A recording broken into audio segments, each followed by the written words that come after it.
यह गर्मियों का समय था। तेज धूप पड़ रही थी, सारी धरती तप रही थी। पेड़ पौधे सूख चुके थे, नदियां और तालाब सूख गए थे और मिट्टी फट चुकी थी। हर जीव जंतु प्यास से बेहाल था। ऐसे ही एक दोपहर आसमान में अचानक एक विशालकाय कौवा उड़ता हुआ दिखाई दिया। वह इतना बड़ा था कि जब उड़ता तो सूरज तक छिप जाता। न जाने वह कहां से आया था, शायद पृथ्वी का था ही नहीं, क्योंकि उसका आकार किसी भी सामान्य पक्षी से कई गुना बड़ा था। उस भीषण गर्मी में वह कौवा बहुत प्यासा था। उसने इधर उधर पानी की तलाश की, लेकिन कहीं भी पानी नहीं मिला। वह बेचैनी से तड़पने लगा। फिर वह एक ऊंचे पेड़ की शाखा पर बैठा और दूर दूर तक निगाह दौड़ाई।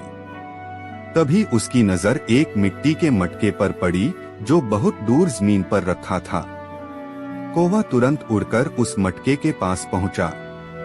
उसने देखा कि मटके में पानी तो है, लेकिन वह बहुत नीचे था। उसकी चोंच मटके में अंदर तक नहीं पहुंच पा रही थी। उसने मटका उठाने की कोशिश की, लेकिन मटका तो मिट्टी में धंसा हुआ था, हिल ही नहीं रहा था। कुछ देर सोचने के बाद कौवे ने पास से कुछ पत्थर के टुकड़े उठाए और एक एक कर उन्हें मटके में डालने लगा। धीरे धीरे पानी ऊपर आने लगा। थोड़ी ही देर में पानी इतनी ऊंचाई तक आ गया कि कौवा उसे आराम से पी सका। जैसे ही उसने पानी पिया, उसकी जान में जान आई। वह बहुत खुश हुआ। अचानक वह साधारण मटका चमकने लगा और देखते ही देखते सोने का बन गया।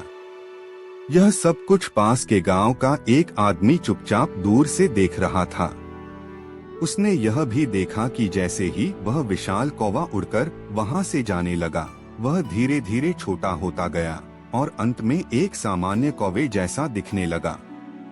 उस दिन के बाद वह आदमी कौवे की खोज में निकल पड़ा, क्योंकि उसे लगने लगा था कि वह कोई साधारण पक्षी नहीं था, बल्कि कोई रहस्यमयी प्राणी था जो शायद कोई गहरा संदेश छोड़ गया था।